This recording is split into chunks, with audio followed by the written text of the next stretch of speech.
اعوذ باللہ من الشیطان الرجیم بسم اللہ الرحمن الرحیم اللہم صلی وسلم دائما ابدا علی حبیبک خیر الخلق کلہم۔ آج ہم سورہ آل عمران کی آیت نمبر 52 اور 53 کا ترجمہ اور تفسیر پڑھیں گے۔ پیچھے جو آیات بینات گزری ہیں ان کے اندر خالق کائنات نے حضرت عیسیٰ علیہ السلام کی دعوت و تبلیغ اور ان کی جو نبوت کے مناسب تھے ان کا ذکر ارشاد فرمایا، اور ساتھ ہی یہ تذکرہ فرمایا کہ آخر کے اندر حضرت عیسیٰ علیہ السلام نے یہودیوں سے یہ کہا، ان اللہ ربی و ربکم فاعبدوہ ھذا صراط مستقیم، کہ بے شک میرا رب بھی اور تمہارا رب بھی یہ اللہ رب العزت ہے، اسی کی عبادت کرو، بے شک یہی جو ہے وہ سیدھا راستہ ہے۔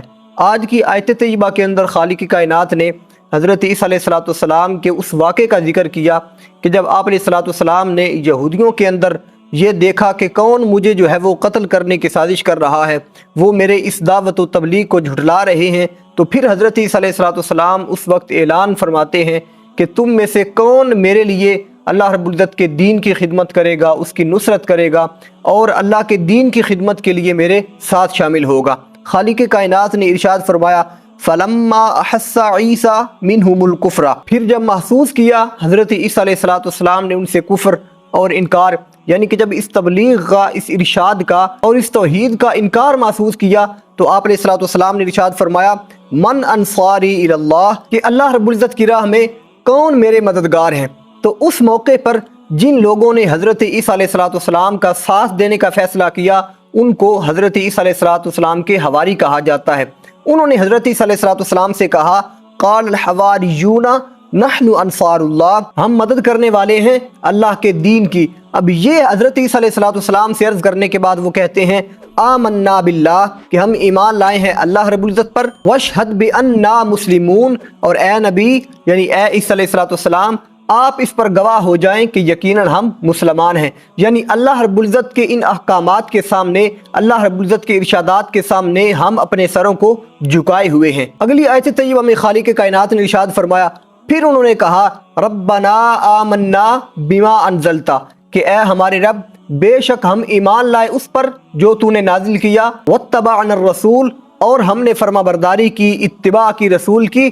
فاکتبنا مع الشاہدین، تو ہمیں حق پر گواہی دینے والوں کے ساتھ لکھ دے۔ اب اس آیت طیبہ کے اندر جو خالق کائنات نے حواریوں کا ذکر کیا، یعنی کہ جو حضرت عیسیٰ علیہ السلام کے ساتھی تھے، مخلص ساتھی، وہ علماء اور مفسرین کرام نے فرمایا کہ 12 تعداد جو ہے وہ ان کی تھی، اور انہی کے اندر حضرت سیدنا یحییٰ علیہ السلام بھی شامل تھے، جن کا تذکرہ پیچھے بھی خالق کائنات نے بیان فرمایا کہ حضرت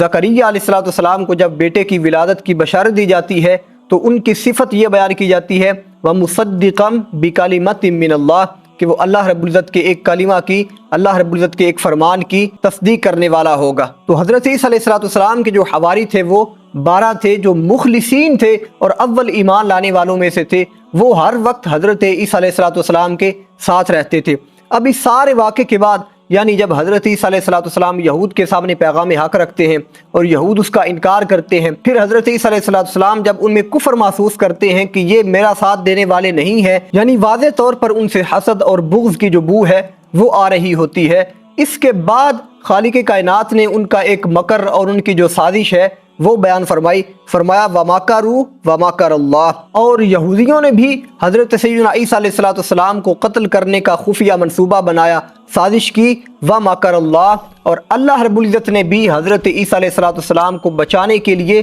خفیہ تدبیر فرمائی۔ وَاللَّهُ خَيْرُ الْمَاكِرِينَ، اور بے شک اللہ رب العزت سب سے بہتر اور مؤثر خفیہ تدبیر فرمانے والا ہے۔ یہود جو حضرت عیسیٰ علیہ السلام کو قتل کرنے کا ارادہ کرتے ہیں اس کی ایک خاص وجہ تھی، اور وہ ان کا بغض اور حسد تھا، اس لیے کہ وہ یہ جانتے تھے اور ان کی جو تورات کتاب ہے اس کے اندر یہ واضح طور پر بشارت دی گئی تھی حضرت عیسیٰ علیہ السلام کی آمد کی، کہ وہ آئیں گے اور ان کی شریعت کو منسوخ کریں گے، اور ان کی صفات کا تذکرہ بھی خالق کائنات کے اس کے اندر بیان فرمایا تھا۔ تو جب انہوں نے یہ واضح طور پر دیکھ لیا کہ یہی وہ عیسیٰ ہیں کہ جن کی آمد کی بشارت ہماری کتاب کے اندر دی گئی ہے، اور یہی وہ عیسیٰ ہیں کہ جو ہماری تورات کو منسوخ کریں گے، اب اسی بنا پر وہ حضرت سیدنا عیسیٰ علیہ السلام کو قتل کرنے کا جو ہے وہ منصوبہ بناتے ہیں، وہ اپنی خفیہ سازش کرتے ہیں، لیکن خالق کی کائنات نے فرمایا وَمَكَرَ اللَّهُ، ایک سازش ایک خفیہ تدبیر وہ کر رہے تھے اور ایک مؤثر اور سب سے بہتر خفیہ تدبیر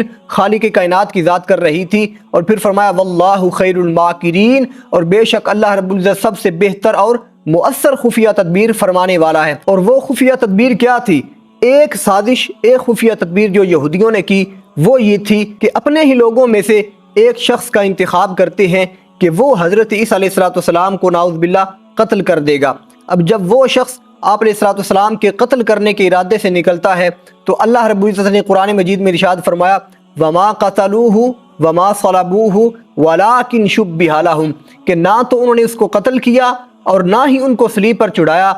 یعنی کہ نہ ہی ان کو پھانسی دی، وَلَٰكِنْ شُبِّهَ لَهُمْ، بلکہ ان کے اوپر جو ان کی حقیقت ہے وہ مشتبہ ہو گئی۔ اور وہ حقیقت کس طرح مشتبہ ہوئی؟ وہی شخص جس کا انتخاب یہودیوں نے کیا تھا کہ وہ حضرت عیسیٰ علیہ السلام کو قتل کرے گا، اللہ رب العزت نے اسی کے اوپر حضرت عیسیٰ علیہ السلام کی جو شباہت ہے وہ ڈال دی۔ اب یہودیوں نے بجائے اس کے کہ اس کو بچاتے، انہوں نے اسی شخص کو قتل کر دیا کہ جو حضرت عیسیٰ علیہ السلام کو قتل کرنے کے ارادے سے نکلا تھا، اور اس وجہ سے قتل کیا کہ آپ علیہ السلام کی جو شکل و شباہت ہے وہ اسی شخص کے اوپر اللہ رب العزت نے ڈال دی تھی۔ اسی کا تذکرہ خالق کائنات نے فرمایا وَلَٰكِنْ شُبِّهَ لَهُمْ، کہ ان کے اوپر ان کی حقیقت جو ہے وہ مشتبہ ہو گئی۔ پھر اسی آیت طیبہ کے اندر خالق کائنات نے آگے چلتے ہوئے ارشاد فرمایا مَا لَهُمْ بِهِ مِنْ عِلْمٍ إِلَّا اتِّبَاعَ الظَّنِّ، کہ وہ لوگ جو اس کے بارے میں باتیں کرتے ہیں ان کے پاس بھی اس کے بارے میں کوئی حقیقی علم نہیں ہے، بلکہ وہ بھی اپنے گمان اور ظن جو ہے